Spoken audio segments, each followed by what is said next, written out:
कुफर का निजाम चल सकता है, जुल्म का निजाम नहीं चल सकता। ये जो करप्शन के दाग सीने पे लगे हैं, ये अंग्रेजी बोलने से हम कोई चंद जागीरदारों को डरा धमका के उनको पैसे दे के यहाँ पे नहीं पहुंचे। ये वही शख्स है जिसने कहा था कि मैं तुमको जूता मारूंगा, और इसने आज तक इसने माफी नहीं मांगी। मुंह टेढ़ा करके अंग्रेजी बोल के किरदार साफ नहीं हो जाते, दामन साफ नहीं हो जाते। और बिलावल भुट्टो को कि अगर जुर्रत है तो मेरी तकरीर सुन के जाओ, अगर बुज़दिल नहीं हो तो बैठो अपनी जगह पे और मेरी तकरीर सुन के जाओ। अगर सच सुनने की हिम्मत है तो मेरी तकरीर सुन के जाओ। अगर झूठ अपना बेनकाब करना। हम पाकिस्तान तहरीके इंसाफ के वो जांबाज कारकुन हैं और वो जा रहे हैं। मैंने चैलेंज किया था कि मेरी तकरीर सुने। ये जो जानवर गिना रहे, हिम्मत है तो बैठो और मेरी तकरीर सुन के जाओ। वो चले गए।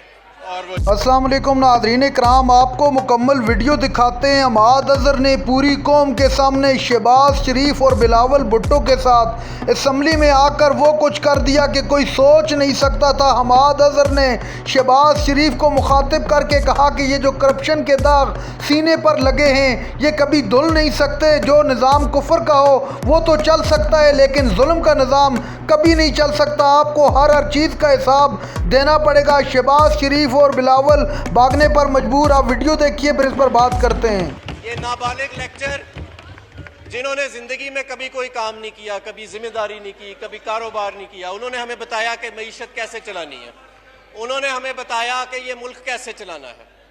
जनाब स्पीकर, उन्होंने कभी अंग्रेजी बोली, कभी उर्दू बोली, लेकिन मैं उन्हें बताना चाहता हूं कि मुंह टेढ़ा करके बोल के किरदार साफ नहीं हो जाते, दामन साफ नहीं हो जाते। ये जो करप्शन के दाग सीने पे लगे हैं, ये अंग्रेजी बोलने से साफ। जनाब स्पीकर, हमें कहा गया कि this is a government by puppets. Do they want a government of convicts? Do they want a government in which the people are known not by their names but by the dirtiest scandals in the history of this country? हम कोई चंद जागीरदारों को डरा धमका के उनको पैसे दे के यहाँ पे नहीं पहुंचे, और हम पाकिस्तान तहरीके इंसाफ के वो जांबाज कारकुन हैं और वो जा रहे हैं। मैंने चैलेंज किया था कि मेरी तकरीर सुने। ये जो जानवर गिना रहे, हिम्मत नहीं है, इनमें हिम्मत नहीं है सुनने की। जनाब स्पीकर, मैं सिर्फ आपको ये याद दिलाना चाहता हूं कि ये जो आपके सामने डाइस है, इस पे एक साबिक वजीर आज़म ने खड़ा होकर कहा था कि मैं जूता मारूंगा, और आज तक माजरत नहीं की। ये जो खड़ा है ऐवान, ये जो यहाँ पे ये जो कायदे हिस्ब इख्तिलाफ की सीट है, यहाँ पे खड़ा होके एक शख्स ने शीरी मजारी को के ऊपर जो कलमात कहे थे वो भी इस रिकॉर्ड का। मैं सिर्फ ये याद दिलाना चाह रहा हूँ कि जो आज हमें लेक्चर दे रहे थे कि ये मुल्क कैसे चलाना है, यहीं से आवाज आई और पंजाब को गाली दी गई और कहा गया कि पूरे पंजाब का कल्चर है गाली देना। इन्हीं डस्कों से आवाज आई। मैं भी पंजाब की मिट्टी का एक बेटा हूँ। पंजाब का कल्चर गाली देना नहीं है, पंजाब का कल्चर हरगिज़ गाली देना नहीं है। और मैं आपसे कहूँगा, आप इस वक्त प्रिविलेज मोशन मूव करें और उस शख्स को कटहरे में खड़ा करें जिसने एक पूरे सूबे की इस तरह बेहुरमती की है। फिर इन्होंने BISP का जिक्र किया कि जी बेनज़ीर इनकम सपोर्ट प्रोग्राम और बड़ा ज़बरदस्त। क्या ये वही प्रोग्राम नहीं जिसके अंदर फरजाना राजा आपकी चेयरपर्सन BISP 150 करोड़ रुपए की मफरूर है? क्या ये वही प्रोग्राम नहीं है?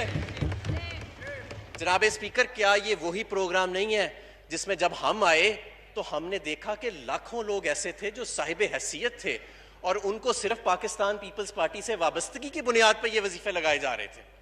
क्या ये वही प्रोग्राम नहीं है जिसमें से हजारों सरकारी अफसरों को निकाला गया जिन्होंने अपने नाम डाले गए थे? क्या ये 8 लाख बंदों को निकाला गया? क्या ये वही नहीं है प्रोग्राम जो इनके दौर में चल रहा था जिसमें सिर्फ 30-35 लाख लोग थे? इन्होंने कहा आप किस मुंह से अपने हलके में जाते हैं? हमारे हलके में कुत्ते काटने की कोई बीमारी नहीं फैली हुई, अल्लाह का शुक्र है।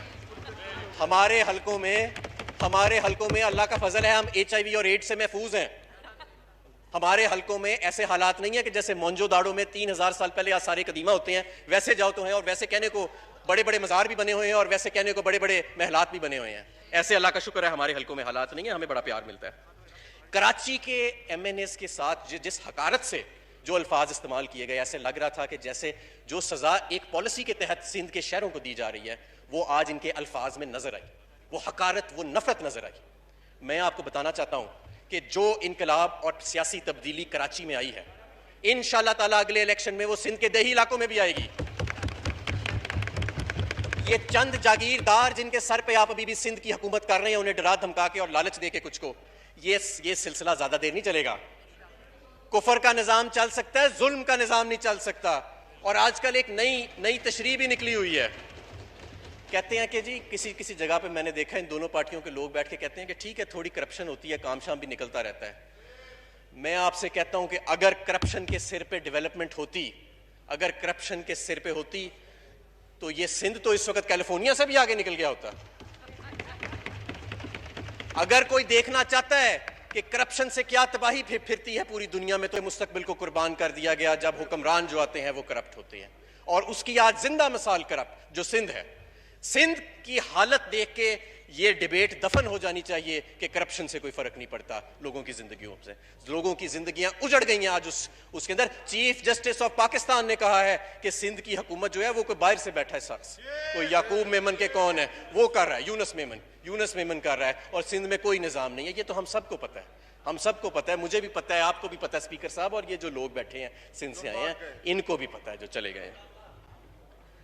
جناب اسپیکر, سٹیل مل کی بات کی گئی تو میں ان کو یاد دلانا چاہوں گا کہ 1990 میں جب آپ آئے تھے تو سلمان فاروقی کا سکینڈل تھا, جس کے بعد پیسے بھی واپس دیے گئے پلی بارگین میں. 2008 میں جب آپ آئے تو ریاض لالجی کا سکینڈل تھا, اور اربوں روپے منافع والی سٹیل مل جس کے اکاؤنٹ میں 7 ارب روپے پڑے تھے. جب آپ چلے گئے تھے تو وہ اربوں روپے کے خسارے میں تھی اور اکاؤنٹ میں 1 پیسہ نہیں تھا. اور انہوں نے کہا تم نے سٹیل مل بند کر دی ہے. سٹیل مل ہم نے نہیں بند کی, سٹیل مل مسلم لیگ نون نے 2015 میں بند کی تھی. انہوں نے جب یہ تقریر کرتے تھے تو بیچ میں کبھی بولتے تھے انگریزی میں کبھی اردو میں, پتہ لگ جاتا تھا کہ کون سی بات کس کو انگریزی میں سمجھانی ہے کس کو اردو میں. انہوں نے ایک بات کی کہ ہم افغانستان میں بیسس کسی کو نہیں دیں گے, ہم یہ کریں گے, ہم کسی کو استعمال نہیں ہونے دیں گے. یہ بات انہوں نے انگریزی میں نہیں کی, یہ انہوں نے اردو میں کی ہے. یہ انہوں نے اردو میں کی ہے بات. یہ وہ پارٹی ہے جو کہتی تھی کہ ڈرون حملے کری جاؤ ہم مذمت کری جائیں گے, اور تم تو امریکہ کو کہتی تھی کہ ڈرون حملے کری جاؤ ہم مذمت کری جائیں گے, لوگ مرتے ہیں تو مر جائیں, ہمیں کوئی پرواہ نہیں ہے. اور آج یہاں آ کے ان کو وہ یہ والا جو سیکشن تھا نا کہ ہم اپنا افغانستان میں جنگ کا حصہ نہیں بنیں گے, دہشت گردی کے خلاف نہیں بنیں گے, سارا کچھ کریں گے, اس لبرل جماعت نے کہ جو قائد تھے انہوں نے یہ والا حصہ انگریزی میں نہیں کہا, یہ والا انہوں نے اردو میں ہی کہا. ناظرین کرام, آپ نے ویڈیو دیکھی. عماد اظہر نے شہباز حکومت کا تیا پانچا کر کے رکھ دیا, پوری قوم کے سامنے تمام تر چیزوں سے پردہ اٹھا دیا اور کہا کہ ان لوگوں نے اس ملک کا بیڑا غرق کر کے رکھ دیا ہے. آپ جانتے ہیں کہ عماد اظہر کے والد محترم اس دنیا سے رخصت ہو گئے. عماد اظہر جو کہ کافی عرصے سے روپوش تھے, وہ والد کی میت کو کندھا دینے کے لیے وہاں پر پہنچے اور اپنے والد کو اپنے ہاتھوں سے سپرد خاک کیا. پوری قوم کی ہمدردیاں عماد اظہر کے ساتھ ہیں. کل سوشل میڈیا پر عماد اظہر ہی ٹرینڈ کرتے رہے.